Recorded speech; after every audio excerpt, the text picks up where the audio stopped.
आप देखिए 400 पार तो 400 BC का खेल, 400 जैसी स्थिति 370 जैसी स्थिति कभी तो थी ही नहीं। मैं पहले दिन से बता रहा था कि भैया नारे वारे तो ठीक है, मेरे साथ कॉपी पेन लेके बैठ जाओ, राज्यवार सीटें मेरे को करके दिखा दो और कोई मेरे को दिखा दो कि कैसे 303 से पार होंगे।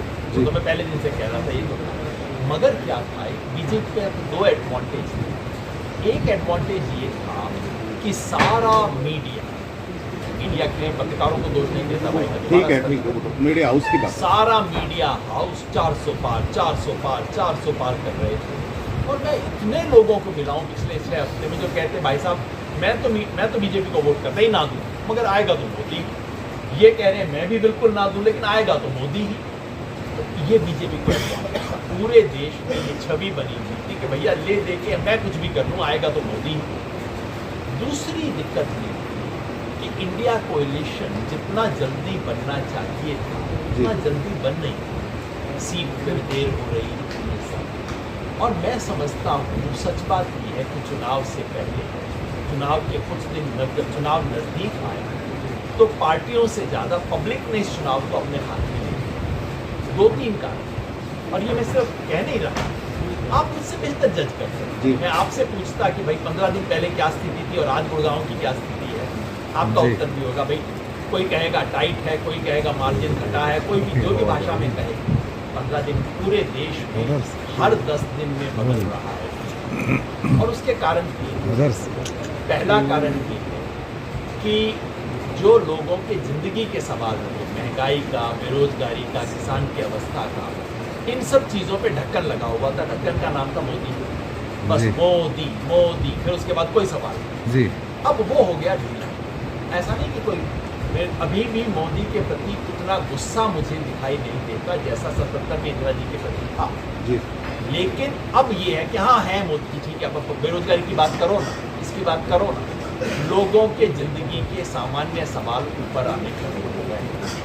नंबर 2, इनके स्थानीय सांसदों से गुस्सा बहुत है। मैं इस इलाके में भी घूम रहा हूँ और यहाँ भी लोग राव साहब के बारे में जो बातें कहते हैं, तो साहब है राजा साहब, तो राजा साहब के बारे में जो लोग बातें कहते हैं कि भाई मिल ना सके जिस आदमी से। और ये सिर्फ यहाँ नहीं, पूरे देश में बीजेपी के 70% MP के बारे में इतनी परेशान है। और तीसरी बात जो हो रही है वो ये, पहली बार मैंने अब सुनी कि अब आम जनता तानाशाही शब्द का इस्तेमाल कर रहे हैं कि भाई ये तो ठीक है, ये तो ज़्यादा ज़बरदस्ती कर रही है, तो जोर ज़बरदस्ती का मामला है। तो इस पर क्या टिप्पणी है आपकी? लिख के ले तो लीजिए, ये तो बिल्कुल अच्छी बात होगी, जरूर लिख के ले लीजिए। अगर 272 आ चुकी है मेरे को, तो प्रधानमंत्री ऐसी अनशंट बातें क्यों कर रहे हैं? या तो उनको लग गई है गर्मी है तो 1-2 दिन इलाज करवा दो उनका, नहीं तो ऐसी अनशंट बातें क्यों बोल रहे हैं? 10 दिन पहले बोला था, आपको याद है ना बयान क्या था? कांग्रेस मुसलमानों को दे देगी, जिसका मतलब है कि जो लोग ज़्यादा बच्चे पैदा करते हैं, जो घुसपैठिए हैं, उनको दे देगी। इस वाक्य में कोई संदेह की गुंजाइश है? और कल क्या बोलते हैं? आपको किसने बोल दिया? बिल्कुल उनका मैं हाव भाव बता रहा हूँ आपको। अरे आपको किसने बोल दिया? अरे मैंने कैसे कहा था? ऐसी बात मैं कह कैसे सकता हूँ? जिस दिन मैं हिंदू मुसलमान करूँगा उस दिन ये देश में ये सार्वजनिक जीवन मेरा समाप्त हो जाएगा। ऐसी अनशन की बात आदमी कब करता है? जब उसे पता होता है कि ज़मीन खिसक है।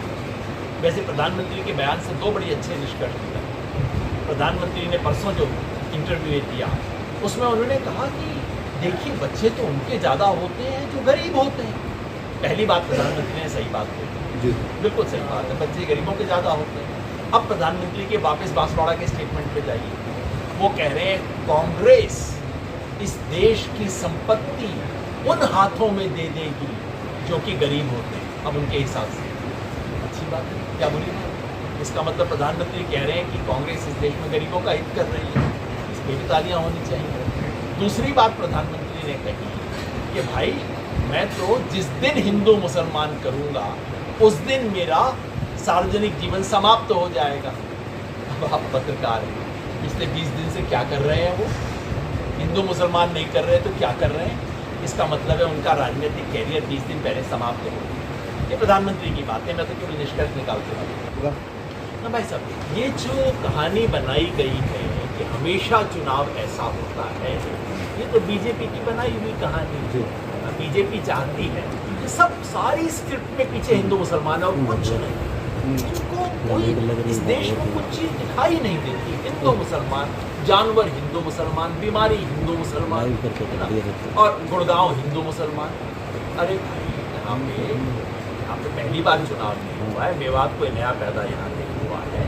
हमेशा हर इलाके में, अब ये अपना भिवानी महेंद्रगढ़ आ गया, उसमें तो हिंदू मुसलमान कोई नहीं है, वहाँ पे 35-1 हो जाएगा। बीजेपी की राजनीति है कि जहाँ कोई भेद दिखाई दे सके, लेंस लगा के उसको बढ़ाओ। अंग्रेज भी यही किया करते थे, फूट डालो और राज करो। मेरा विश्वास है कि ये चुनाव जाति धर्म के आधार पे नहीं लड़ा जाएगा, और मेरी अपील है, प्रयास कि जाति धर्म से ऊपर हो, किसानी मेरा धर्म, किसान मेरी जात। और ये जाट की भी है, ये अहीर की भी है, और ये मेव की भी। तीनों का धर्म किसानी है, तीनों की जात किसान है। तो ऐसा होता है। शगुफे को फैलाने की शुरुआत प्रधानमंत्री की आर्थिक सलाहकार समिति के अध्यक्ष विवेक देबरॉय ने एक लिखित लेख में की 1 साल पहले, कि अब ये संविधान कंडम हो चुका है, इस संविधान को बदलना चाहिए। अगर प्रधानमंत्री को मंजूर नहीं था, अगर उनको लगता था ये शगुफा है, अगर उनको लगता था ये बेजा बातें हैं, कान पकड़ के अगले दिन विवेक देबरॉय को निकाल देते, कहते ये हमारी पार्टी के विचार नहीं है, सरकार के विचार नहीं है, इसको बंद करो। इसके बाद अनंत हेगड़े ने बात उठाई, इसके बाद ज्योति मिर्धा ने सवाल उठाए, उसके बाद उत्तर प्रदेश के उम्मीदवार सिंह ने सवाल उठाया। बीजेपी के 5 उम्मीदवार पब्लिक के बीच में टेलीविजन पे कह चुके हैं, हमें 400 से ज़्यादा सीट इसलिए चाहिए ताकि हम संविधान को बदल सकें। तो मैं समझता हूँ ये शगुफा तो इन्होंने किस तरह का बदलाव, और वैसे भी एक बात और बता दो, दर्ज किया जाए कि सन 1950 से लेके आज तक आरएसएस को इस देश का संविधान कभी कबूल नहीं। आरएसएस ने 50 साल तक अपने नागपुर के हेडक्वार्टर पे तिरंगा झंडा कभी नहीं फहराया था, और जिसने ज़बरदस्ती तिरंगा झंडा लगाया उसके खिलाफ आरएसएस ने पुलिस रिपोर्ट की थी, उस व्यक्ति के खिलाफ। इन्होंने पहले दिन से कहा था ये हमारा संविधान नहीं है, ये विदेशी संविधान है। इसलिए मैं कहता हूँ, मेरे मन में किस तरह के संविधान संशोधन करेंगे, 2-4 तो स्पष्ट है। 1 नेशन 1 इलेक्शन के नाम पर 1 पार्टी 1 पर्सन का 1 लीडर की व्यवस्था स्थापित की जाएगी। ये हम जैसे श्रीलंका में प्रेसिडेंशियल सिस्टम लाया गया था, बिल्कुल वही प्रेसिडेंशियल सिस्टम लाया जाएगा। नंबर 2, राज्य सरकारों के अधिकारों में कटौती की जाएगी। दिल्ली बैठ के तय करेगा कि हरियाणा का मुख्यमंत्री कौन, जैसे झारखंड का मुख्यमंत्री तय कर दिया ना इन्होंने, कि जो हुआ उसको उठा के अंदर कर दिया, तुम भले ही चुनते रहो, मैं तय करूंगा झारखंड को कौन राज करेगा। राज्य सरकारों की तमाम शक्तियों को सीमित किया जाएगा, और सामाजिक न्याय का जो ढांचा पिछले 50 वर्ष में 70 वर्ष में खड़ा हुआ है, आरक्षण जिसका एक अंग है, उस पर भी हमला किया जाएगा। ये सब बातें बीजेपी के नेताओं के बयानों से बिल्कुल स्पष्ट है। कांग्रेस कह रही है कि अगर हमारी मेजोरिटी आती है तो देखिए, आप कहते हैं कांग्रेस, आप मेरे को ऐसा कीजिए, कांग्रेस का बयान ला दीजिए, पत्रकार परिषद में है, आप 5 मिनट के लिए छुट्टी लीजिए, मुझे बयान ला के दीजिए, मैं कान पकड़ के आप सबसे अभी माफ़ी मांगने को तैयार हूँ। आप एक जो मीडिया में चल रहा है मैं तो वही बात कर रहा हूँ। अब आपने बड़ी रोचक बात कह दी, अब आपने असली बात पकड़ ली। मीडिया में जो चल रहा है, यानी कि मीडिया में जो चलाया जा रहा है, यानी कि मीडिया में ऊपर से जो चलवाया जा रहा है, उनकी बात करो ना। ये कौन है जो करने वाले हैं? कहते हैं कांग्रेस का मैनिफेस्टो मुस्लिम लीग का मैनिफेस्टो, मैं पूरा पढ़ गया, 50 पेज में मुसलमान शब्द नहीं है उसमें। आज भी मैं गारंटी देता हूँ, चैलेंज करता हूँ, आप शब्द जैसे शब्द देने में कोई हर्ज नहीं है, जिसमें शब्द नहीं है उसमें प्रधानमंत्री कहते हैं ये कर दिया, कहते हैं ये आपके संपत्ति को लेके भाग जाएंगे। मैं कहता हूँ वो लाइन तो दिखा दो, किसी का बयान तो दिखा दो। इन्होंने मेरे से सवाल पूछा, मैंने 4 चीज़ों का जिक्र एकदम 1, 2, 3, 4 किया ना, आप भी कर दो, कोई कर दे। यहाँ पे इतने प्रबुद्ध पत्रकार बैठे हैं, यहाँ एक व्यक्ति मुझे बता दे कहाँ है वो। सच बात ये है भाई साहब, झूठ बोलने में इनका कोई मुकाबला नहीं, ये है बहुत झूठी पार्टी बीजेपी, और ये नाम बहुत झूठी पार्टी मेरा दिया हुआ नहीं है, इसका दिया हुआ है राव इंद्रजीत सिंह का दिया हुआ नाम। मैं पत्रकारों के सामने बोल रहा हूँ, राव इंद्रजीत सिंह ने कहा था ये बहुत झूठी पार्टी है, मैं तो उन्हीं का झूठा दोहरा रहा हूँ। ये देखिए साबित हो गया ना। सर सैम पित्रोदा का को भी बाहर नहीं किया गया, क्या कांग्रेस ने मणिशंकर अय्यर को बाहर किया? सैम पित्रोदा के पद से इस्तीफा जरूर लिया लेकिन कांग्रेस से तो बाहर नहीं किया।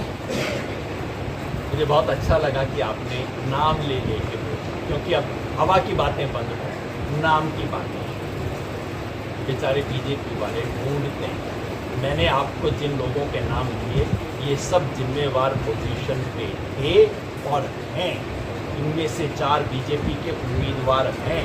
आपने जिन 3 लोगों का नाम लिया उनमें से एक कांग्रेस का एक्चुअल पदाधिकारी है, वो मल्लिकार्जुन खड़गे का बेटा, जो नाम है उनका प्रियंक खड़गे, जो कि कर्नाटका के मिनिस्टर हैं। उसने ऐसा कोई बयान नहीं किया। मैं प्रियंक खड़गे को जानता हूँ, इसी समय आपको फोन पे बात करवा दूंगा उनसे। ऐसा कोई बयान नहीं है। आपके मन में तमिलनाडु के एक व्यक्ति का दिया हुआ बयान है। तमिलनाडु का व्यक्ति और कर्नाटका के अलग अलग लोग होते हैं, वो डीएमके का है, वो कांग्रेस का है। ऐसा कोई बयान नहीं किया गया। ये बेचारी बीजेपी है, ढूंढ रही है, टॉर्च लेके ढूंढ रहे हैं, हिंदू सनातन कहीं कुछ मिल जाए, कुछ हो जाए। ऐसा एक बयान तो दिखा दीजिए जो उसने कहा। तो सैम पित्रोदा ने कहा, पूरा देख लीजिएगा, जो बोला राजनीतिक रूप से कतई समझदारी की बात नहीं बोली। अगले दिन पार्टी से निकाल दिया, साइड कर दिया गया उनको। बयानों को आधिकारिक व्यक्तियों द्वारा दिए गए बयानों को, अफवाहों को, प्रियंक खड़गे का आप मेरे को बयान दिखा दीजिए ना। उम्मीदवार ने एक काम किया, बुर्का हो या साड़ी हो, किसी उम्मीदवार को ये अधिकार नहीं। उम्मीदवार जाके प्रिजाइडिंग ऑफिसर को कह सकता है कि मुझे संदेह है कि यहाँ लोगों के पास कार्ड नहीं है, आप इसका चेक कीजिए। उम्मीदवार खड़ा होकर कह सकता है कि मैं यहाँ से नहीं हिलूंगी जब तक आप चेक न करेंगे। चेक करना उम्मीदवार का काम है। ये बिल्कुल बेजा हरकतें हैं जो बीजेपी के लोग कर रहे हैं, समझते हैं पूरा देश चला रहे हैं। ये उनका काम नहीं, थानेदारी करना उम्मीदवार का काम नहीं है। बिल्कुल गलत काम किया है, कानूनी रूप से गलत काम किया है। चाहे वो बुर्का हो, चाहे वो घूंघट हो, चाहे वो कुर्ता हो, चाहे पजामा हो, ये उम्मीदवार का काम नहीं है। उचित होना, फंडेड होना और समर्थन करना तो 2 अलग चीज़ है ना भाई साहब। अगर फंडेड का मैं आपके सामने बैठा हूँ, प्रायोजित और फंडेड का आप एक प्रमाण ले आइए, मैं यहाँ बैठा हूँ, जिम्मेवार हूँ, कल को भी आऊँगा और चुनाव के बाद भी मैं आपके सामने आके लोगों की जो बात है आते तो हम लोग बताइए मीडिया के बारे में क्या क्या बात कहते हैं। मैं बोलना शुरू कर दूँ, आपको भी बुरा लगेगा, मुझे भी बुरा लगेगा, है ना। लोग क्या क्या कहते हैं, मैं तो शब्द वो बोलना शुरू कर दूँ जो लोग मीडिया के बारे में बोलते हैं। गोदी तो बहुत हल्का शब्द है सर, असली शब्द तो मैंने अभी बोले ही नहीं है ना। मैं तो कम से कम ऐसी हमारी आदित बातें नहीं कर रहा। लेकिन आप क्या कहेंगे? आप कहेंगे ना भैया दिखाओ, मैंने कोई पैसा दिया हो तो दिखाओ। मैं वो बात आपसे कहता हूँ। अरे हमने, मैं तो मीटिंग के अंदर बोल रहा हूँ, हमने जीवन भर कांग्रेस की सरकारों का विवरण दिया।